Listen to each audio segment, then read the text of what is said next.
Well, for many local communities, a forest may serve as a reservoir of wealth and first line of defense against natural disasters. Today, on World Forest Day, Ugochi Oluigbo takes a look at the Nigerian ecosystem that's gradually losing its value to deforestation and increasing migration and unrest. Nigeria has lost more than 90% of its forests to urbanization, illegal logging for exported timber, firewood, farming, as well as other purposes.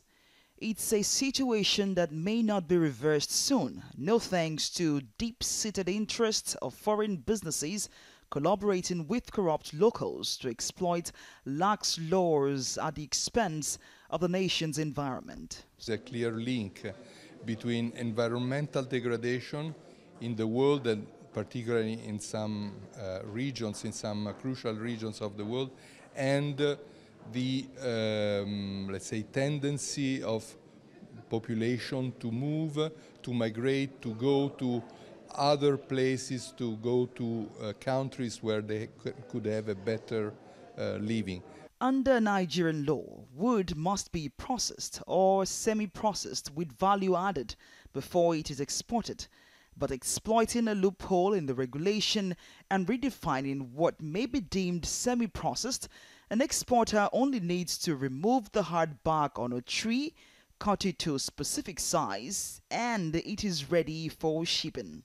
International regulations could be really important in order so that you can trace from the beginning up to the end the flow, for instance, of goods, in this case the flow of timber, so that people at the end consumers, for instance in Europe, they know whether this timber comes from illegal logging or from sustainable management of the forest. Experts also say developers must ensure that nature is not at the receiving end of urbanization. Very good at their jobs, but because they lack the conservation or environmental aspects or training, they don't factor it into their designs. But it's not too late. We have a situation where water is coming back.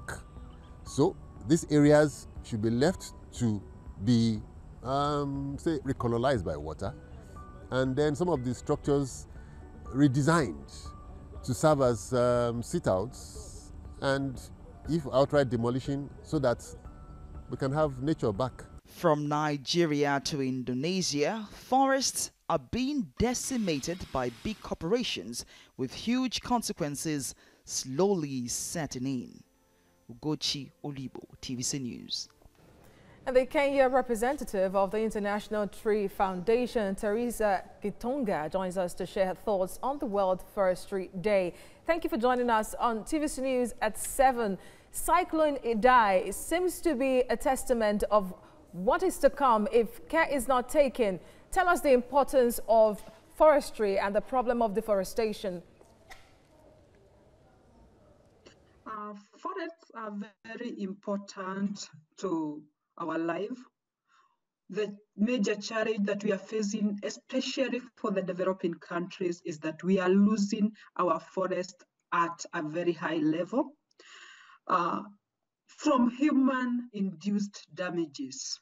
It is the human who is doing that. And a major challenge is whereby we are losing our indigenous forests.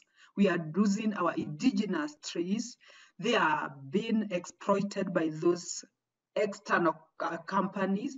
Sometimes this is in corruption. It's not necessarily it's not allowed in some of the countries, but it is the high time we know that nature is very generous, but it is so unforgiving. And if we continue destruction of our forests, if we continue losing our forests at the level we are losing, it is very dangerous, because we might not be able to recover them. If we continue in that level, that means by 2030, we continue that way, we'll not be able to reverse the challenges that we are facing. So it's very important for us, as we discuss about forests, it is very important for people to understand that this is our lifeline.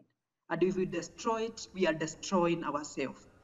Interesting, because your president, Uhuru Kenyatta, just promised to at least achieve 10% of forest cover in your country by the next 3 years. So some are saying that is not even enough. So what should African governments be doing to ensure that they stop deforestation? In fact, 10% tree cover in Kenya is very low, is still very low. It's very important. Even if we talk about commitments, those are just commitments.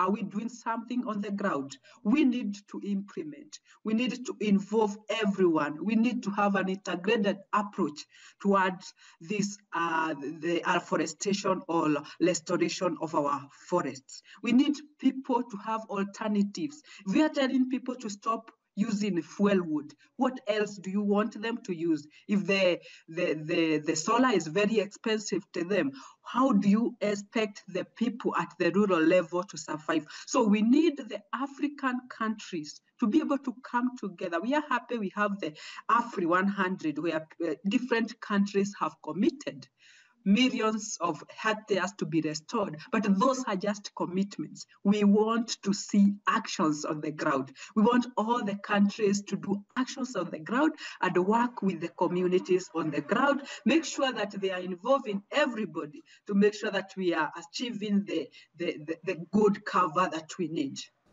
Teresa Gitonga, Kenya representative of the International Tree Foundation, thank you for your thoughts on TVC News at 7.